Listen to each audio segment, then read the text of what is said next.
नमस्कार दोस्तों, आप सभी का मेरे चैनल पर हार्दिक स्वागत है। मैं इस चैनल पर छोटी-छोटी कहानियाँ, प्रेरणादायक कहानियाँ, पूजा पाठ की कहानियाँ, इस तरह की कहानियाँ लेके आया करूँगी और सुनाती हूँ आपको। तो अगर आपको मेरा चैनल अच्छा लगे तो प्लीज़ मेरे चैनल को आप सबसे पहले सब्सक्राइब कीजिए, लाइक कीजिए, शेयर कीजिए और कमेंट करना ना भूलें। चलो स्टार्ट करती हूँ। मैं निष्ठा का पालन करना मनुष्य के सबसे अच्छे गुणों में से एक माना जाता है। यह एक ऐसी आदत है जो हमें सफल बनाने में सबसे अधिक सहायता करती है ना।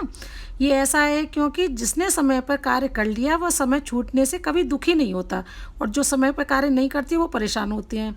तो वास्तव में समय बीता हुआ दोबारा से लौट के नहीं आता है ना। और समय किसी भी समय आपको पता ही है कि कभी भी लौट के नहीं आता। जो समय निकल गया वो समय निकल गया। तो इसलिए समय का मोल भाव पहचानने वाले न तो अपना समय स्वयं बर्बाद करते हैं, न वो दूसरों को ही, अपने आसपास जो भी लोग होते हैं उनको भी बर्बाद नहीं करने देते हैं। तो मैं आज आपको एक कहानी सुनाती हूँ महात्मा गांधी जी की। महात्मा गांधी जी भी समय के बहुत ही पाबंद थे, बहुत मूल्यवान करते थे अपने समय को।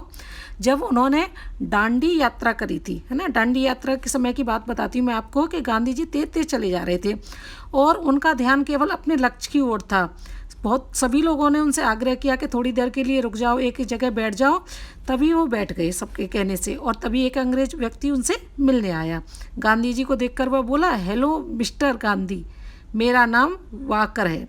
गांधी जी ने उसकी तरफ देखा और बोले, आप वाकर हैं तो मैं भी वाकर हूँ, है ना। यह सुनकर वह अपनी बात बोल के और आगे अपनी यात्रा पर निकल गए थे, है ना। तभी एक व्यक्ति उनके पास आया और बोला, आपको उनसे मिल लेना चाहिए था, पता नहीं वो कौन है। अगर आप उनसे मिल लेते तो अंग्रेजी के अखबारों में आपका नाम छपता, आपको प्रसिद्धि मिलती, आप प्रसिद्ध हो जाते।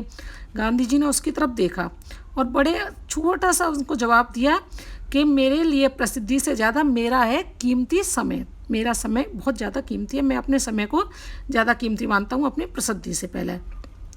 तो जब समय के मूल्य को पहचान लिया जाता है तभी समय का सदुपयोग होता है। समय किसी के गुलाम नहीं होता कि वो रुक जाएगा, वो चलता ही रहेगा, निरंतर चलता है। समय किसी पर निर्भर भी नहीं होता, वो अपनी गति से चलता ही रहता है। जो व्यक्ति समय के महत्व को समझ नहीं पाते वह कभी भी अपने जीवन को सफल नहीं बना सकते, वह कभी भी अपने जीवन को सफल नहीं बनाएंगे, है ना। और हम क्या करते हैं कि जब समय बीत जाता है हम ऐसा कर लेते, वैसा कर लेते, ऐसा हो जाता, वो हो जाता, वो सारा सोचते रहते हैं और आने वाले समय की हम कल्पना करते रहते हैं। तो मेरा मानना यह है कि जो वर्तमान का समय है उसको तुम अनदेखा मत करो।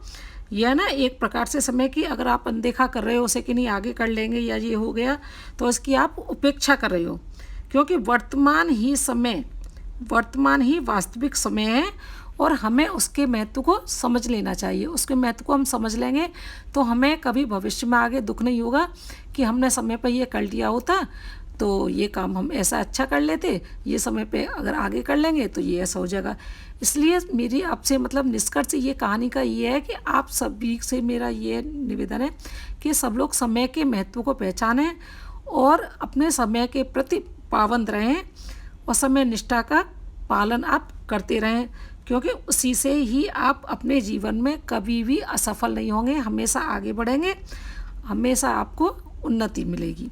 तो ये मेरी एक छोटी सी आपको मोरल स्टोरी है। और आपको अगर मेरा चैनल अच्छा लगे तो प्लीज़ आप मेरे चैनल को सब्सक्राइब करें।